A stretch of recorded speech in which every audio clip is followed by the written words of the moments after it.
Excuse me.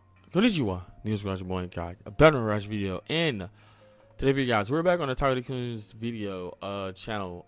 This video is an hour and 5 minutes long. So if I don't know if you guys remember, but I do have a link in the down below to the playlist for the Who Could Be Gilgamesh video. I think that was like almost 2 hours plus long, but we cut it into like increments, like parts. So since this is an hour and 5 minutes, I think I'm gonna do either 20 or 25 minutes. And then I'm gonna cut off the video right there, and then we're gonna continue on from that point and just keep doing like that. So it's probably be like 4, maybe 5 parts of this, because like I'm not gonna do an hour and long video, and then the rendering, I'm like, nah, I'm just not gonna do all that. And I'm trying to get other videos like recording everything. So like I said, hour and 5 minutes. We'll cut this up. The part's gonna be part 1. So this one is called the Lore of Lord, which is the Lore of Lord el-melloi 2, aka Waver Case Files Volume 1. The Castle of Separation. So like I say, I'm going to do like 20-25 minutes of this video, and then after that I'm going to just like cut it. That's gonna be part 1. Then we're gonna keep going. We're gonna continue from the same point of wherever I stopped at. All right, so without further ado, guys, let's get right into it. So play.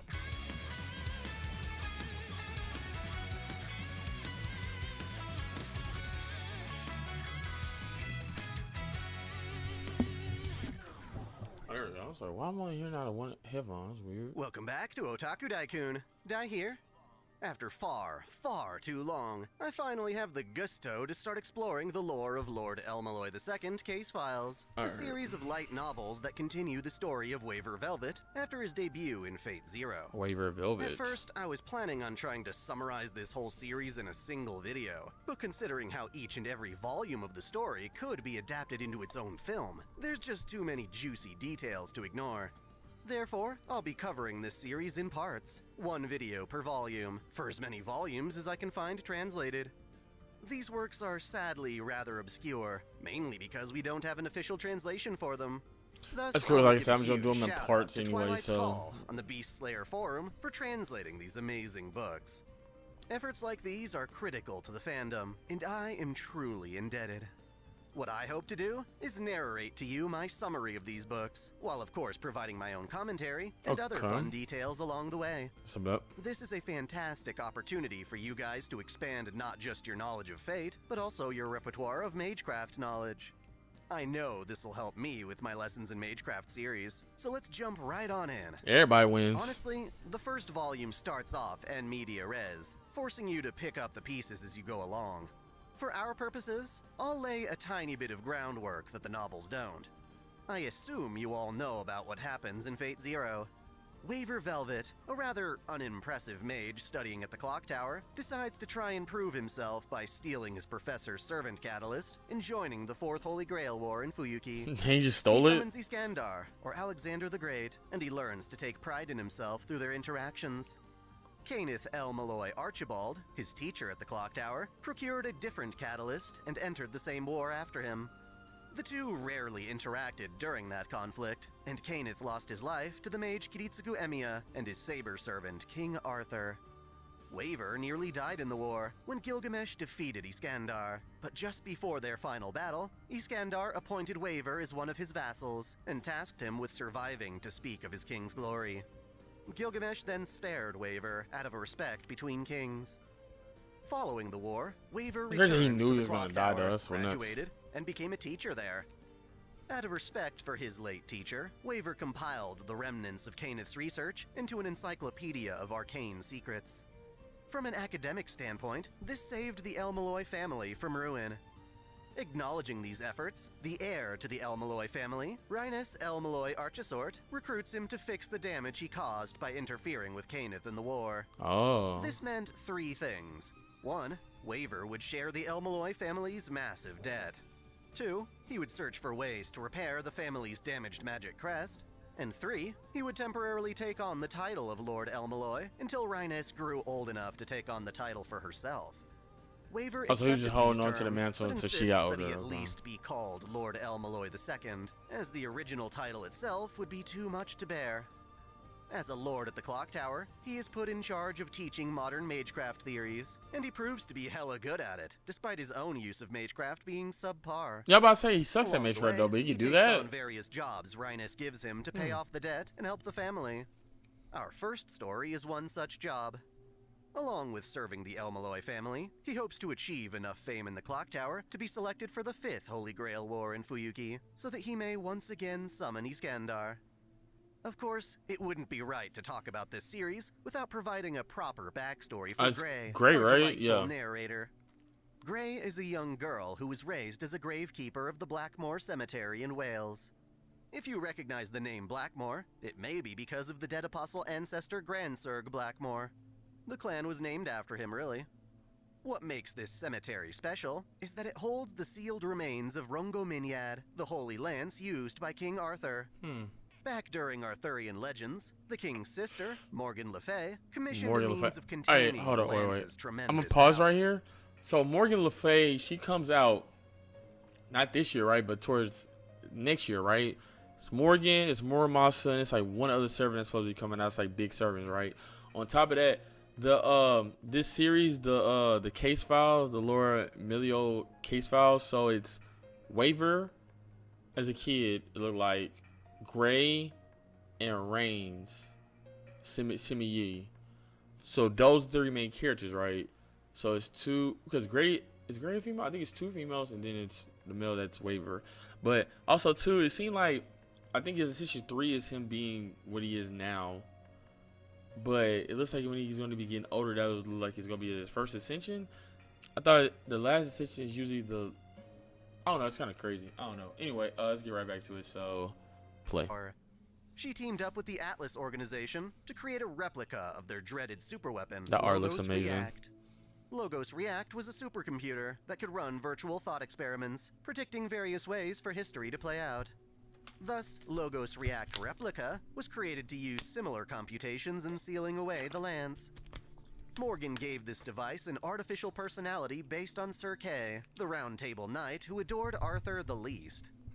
Shorthand, Logos React Replica goes by the name Ad and was entrusted to the Blackmores up until the modern era.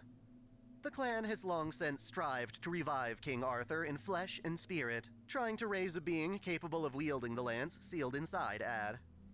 All of their attempts failed with each generation, until Gray, that is.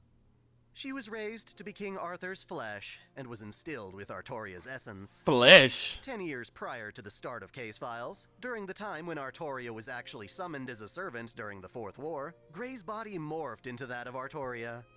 Finally, the village had succeeded, and they proceeded to groom her into Arthur's second coming. Her life was lonely, with Ad being her only friend. He awakened at the same time she did, sporting a snarky and condescending attitude. Waver eventually visited the Blackmore Cemetery, hoping that one of the gravekeepers there could help him oppose heroic spirits during the upcoming 5th Grail War. Bearsack Blackmore, one of Gray's mentors, insisted Waver take her away to the clock tower, reasoning it was too soon for Gray to lose her soul in exchange for Arthur's. Reluctantly, Waver accepted her as his apprentice and bodyguard, despite being fearful of her face. It was the face of his enemy during the 4th Grail War, after all. Noticing his reaction, Gray agreed to follow him, so long as he continued to hate her face.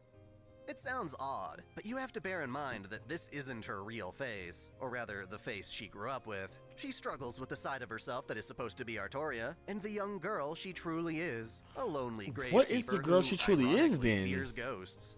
I'm really curious. These details all get explained in small pieces scattered throughout the volumes, but I wanted to compile them here because I like knowing them as I read. With other details, I don't mind discussing them as they come.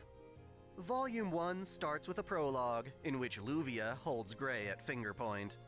Like Reen, Luvia can fire Gundo shots, and she takes this opportunity to interrogate Gray about what she thinks of Waver as her master. Luvia's annoyed, deeming him the worst kind of mage. Gray tells a story about when a cat bit Waver's boot. Angered, Waver wanted to get revenge on the cat, but before he could, he discovered the cat had been hit by a car.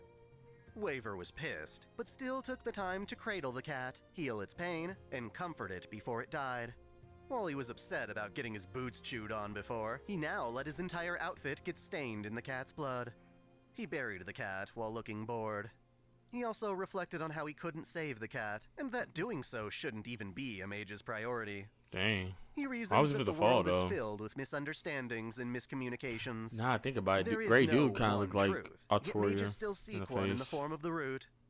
This is an odd first introduction to the world, as it's actually a scene that occurs a bit later throughout this volume. The actual start of the volume is less cryptic. Gray lives in a dorm in London, and her dorm supervisor is a man named Krishna. No, not the one from Hindu mythology. Gray is overwhelmed by London's dense population and likens the city to a cemetery, as if people were all marching toward their final destination. She's accustomed to the countryside, not the big city. Waver's apartment, or flat, is less populated due to the presence of a bounded field. Rather than being put up through magecraft, this bounded field was naturally occurring. Waver isn't a very skilled mage, so he chose this spot because he'd struggle forming his own bounded field, at least one this strong anyway. So he As a really substitute does for Lord suck el-melloi, at he magecraft had at every the chance beginning. to live at the el-melloi mansion, but instead chooses to pay rent at one of the family's other buildings. It's his way of trying to pay off his debt. Gray has been in London for 2 months after receiving Waver's recommendation to study at the clock tower. She struggles to follow along with her classes, making her stand out among her peers. Of course, her main reason for being here is as Waver's apprentice and bodyguard. Makes sense. Waver's flat is old and run down. When Gray visits as requested, she overhears him and Rhinus arguing about the Fifth Holy Grail War. Rhinus declares that if Waver can earn some achievements, perhaps he will be selected to How travel old to the is Far East. Rains? How old As is such, she? Rhinus gives him a job. She uses the volume in Hydrargyrum, a mystic Oh, code Rhinus, I created by see the it. late Kenneth el-melloi Archibald. It can take on all sorts of shapes and forms, but Rhinus has repurposed it into a familiar named Trimau. Gray gets along with Rhinus, but she still insists on wearing her hooded cloak at all times, covering her hair and most of her face. Waver, on the other hand, is disorganized and smokes all the time. He sucks as a mage, so his main redeeming quality is his understanding of magecraft theory. Thus, he's a wonderful instructor, and a lot of his students are envious of Gray for getting preferential treatment. Despite his messy room, Waver keeps himself rather tidy. He smokes cigars, which are actually mystic codes he made to activate bounded fields and magic circuits. Wait, They hold can on. also Wait, help wait, keep wait, a wait, tether wait, to wait, reality. wait. Pause. Wait. His mystic codes is cigarettes? His mystic codes are the cigarettes. So, then let me ask this then, right? As a Fate fan, as a person that's been doing a lot of Fate videos on the channel, right? So, mystic codes, right? So, with that being in the form of a cigarette to unlock, like, fields and things of that nature, right? For him, for his abilities. Does that mean that the cigarettes don't have the normal capabilities of, like, solely killing you then? Since it's a mystic code, or does it still have the probabilities of the real life cigarette, but also on top of that, it has that capability of doing that as a mystic code as well? Like, how does that work? I just want to know. Alright, anyway, let's get back to it. So, play. Originally, Waver didn't smoke, but in desperation to fit in as a lord, he took up cigars after hearing it would make him look more mature. Gray doesn't exactly enjoy the secondhand smoke, but it has become something of a familiar comfort to her now. Or does it smell the same The two too as a discuss the cigarette? relevance of angels to magecraft. Originally, much of magecraft was categorized into the 4 elements: earth, water, fire, and wind. Since the 20th century, however, the concept of angels has been introduced. An angel, or vessel of power, is a blanket term to describe things with an ambiguous magical nature. Angels don't necessarily refer to the biblical angels, but rather various beings that humans believe in. Mystery exists from human worship, so mages have utilized people's worship for angels as a catalyst for their craft.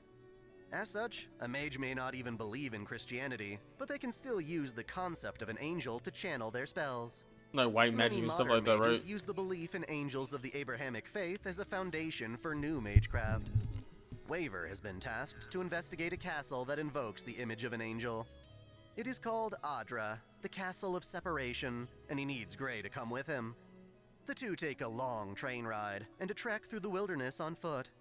Not only is Waver an unimpressive mage, he's also physically weak, needing to take frequent breaks. Dang, that physically weak too on top of that? In a forest clearing, they meet Flu, or Fluger, a boisterous muscle man covered in dirt. Both Waver and Flu have received an invitation to the castle, and so how the Waver three of is them on finish the journey FGO. together. Flu seems to be more brawn than brain, a robed man from the Middle East who uses magecraft as a mercenary. Rather than a proper mage, he's what mages call a spellcaster. The castle itself resembles the hollowed-out remains of a giant, which Waver compares to the children of angels in the first book of Enoch. The castle was created by the magus Garion Ashbourne, who had passed away just a month prior. Oh, At the castle gate, a butler welcomes them in. Inside, the castle is adorned with angelic statues, stained glass images of Cupid, and other angelic depictions like the monstrous four-winged seraphs. The room gives off a strange aura or color that makes Gray hallucinate falling into brain matter, while disembodied eyes stare her down. Brain Thankfully, matter. the smell of Waver's cigar knocks her back to her senses. What? Apparently, defensive meditation is a countermeasure mages use for this sort of thing, but Gray still needs more training in it. A well-dressed man in blonde hair and blue eyes comes to greet Waver. His name is Hein Istari. While his family once practiced alchemy, Heine once abandoned the life of a mage in favor of joining the Holy Church as a monk. Still, he was so talented that his family dragged him back to the clock tower, creating tension between the church and Mages Association. Imagine. As he and Waver speak, a timid 8-year-old girl pops in. Her name is Rosalind Istari, Heine's little sister.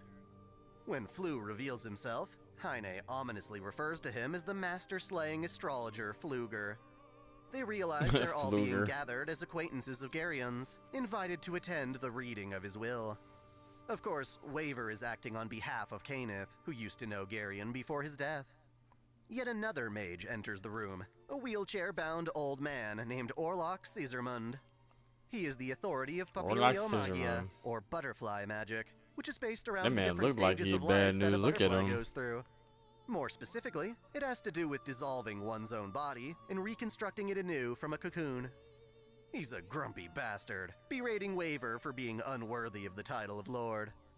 Even so, Orlok introduces everyone to yet another man. A guy in his 20s, wearing an eye patch, announces himself as Tokito Jirobo Seigen, a Yamabushi cultist who one practices heck of a Shugendo, name. just like Scandinavia Peperoncino and FGO. Despite Shugendo considering women unclean, Sagan seems smitten by both Rosalind and Gray. Heine gets protective of his sister, sparking a bit of a fight between him and Sagan. Sagan uses a technique called Hinatsuho, allowing him to manipulate a flying disc. In response, Heine uses a spell that conjures blades from the floor. Rather than actually attacking, these blades disperse into flower petals, which form stone roses for all of the castle's visitors. I was like, Byakuya's ability from Bleach. Remind Gray of Turning the many his undead blades into mini creatures petals. she has a history of slaying. Sagan admits being impressed by Heine's alchemy, and the two shake hands. One final guest arrives at the castle, a beautiful young woman in blue. It's Luvia, or Luvia Gilletta Edelfelt. The old man accuses her of showing up in search of treasure. She's heir to a family of gem magic users in Finland. The family's previous master retired early, so Luvia is representing the Edelfelts at a relatively young age. Yes, I know. The old man Orlok asserts that the Edelfelts have come into prominence over the many years by traveling around the globe and selectively appropriating the resulting magecraft of various conflicts. He calls them hyenas, whereas Luvia calls her lineage hunters. Defending herself, she takes a jab at Orlok by assuming he's here because his magic crest is degrading. Magic crests are, of course, the stored mystery of a mage family accumulated over time. Like an organ containing magical knowledge, mages build up their crests and pass them on to blood relatives to stay strong, even as mystery leaves the world. It was like a KKK Genkai type thing, you pass it on? Generally, the older a mage family, the more valuable their magic crest, since it has more history and development behind it. Okay. Apparently, however, a crest can get too old, and even start to degrade. Really? Luvia is aware that the castle's creator, Garion, was known as the Master of Restoration, capable of repairing damaged crests. She also, no matter how bad it is, he just regenerated it back to Luvia normal, huh? herself is here to try and salvage Garion's ability, not because she needs it, but because it would go to waste otherwise. Before a full-on fight can break out, everyone is addressed by Hishiri Arashino, a woman in traditional Japanese Hishiri clothing Arashino. who declares herself from I the like that Clock name. Tower's Faculty of Law, sometimes Pretty localized pretty. as the Department of Policies. Unlike the other 11 faculties of the Clock Tower, the Faculty of Law is less about studying mystery to reach the root, and more about using magecraft to preserve the Clock Tower's ability to thrive in society. Okay. While considered a heretical group, they've established themselves as the absolute governance of the tower, and for this instance, Hishiri is here to execute Garion's will. She explains that the will itself is quite short, only consisting of 3 statements. 1. Ask for the angels' names. 2. Those who are asked and unable to answer shall, in all cases, be torn apart by angels. And 3. Those who can take hold of the angels will be granted my inheritance. In other words, the various guests need to figure out this mystery, and are each given hints contained within their invitations. Oh. Gold letters appear on the invitations, spelling out what are meant to be their angelic names. There's no time limit to figure out the mystery, so the guests are told to stay at the castle in rooms labeled with their respective names. That little boy look The crazy Ashbourne though in the family middle. servants will provide food. The game is afoot. Some time passes, and when Waver and Gray head to their room, they open the door to find Luvia ready for bed in white, frilly negligee. Embarrassed, Luvia tries to hide a plush dog, one that Gray recognizes from a kid's TV show. Luvia's demeanor and vulnerability here contrast with her earlier confidence in the castle lobby. Before Luvia can Put it on the blast front. Waver with a first-rate spell, he confesses that this is supposed to be the room assigned to him. Waver shows his invitation, which says his angelic name is Mihail, but Luvia points out that the door outside says Michael with a C. Whoops.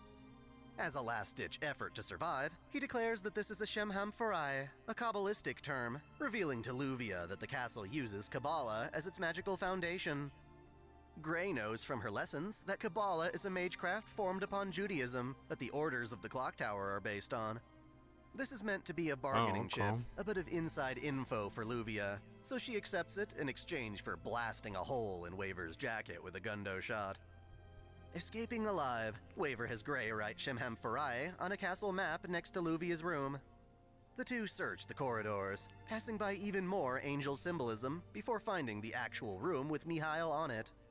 Settling in for the night, Waver remarks how there are actually too many angels in the castle, so many that their meanings begin to blur. Suddenly, a third voice rings out, mocking him for being incompetent. This is Ad being a jackass, so Waver shakes him around in his cage. Of course. Anyway, Waver is here to claim Garion's inheritance on behalf of Rhinus' request. He gives Gray the bed, and instantly falls asleep on the sofa. Apparently this is normal for him. He'll fall asleep on the couch of his apartment and laboratory, often while playing video games. Hey, Playing okay. FGO. Right. Next Just morning, say that. Just Gray play FGO. struggles to get Waver awake.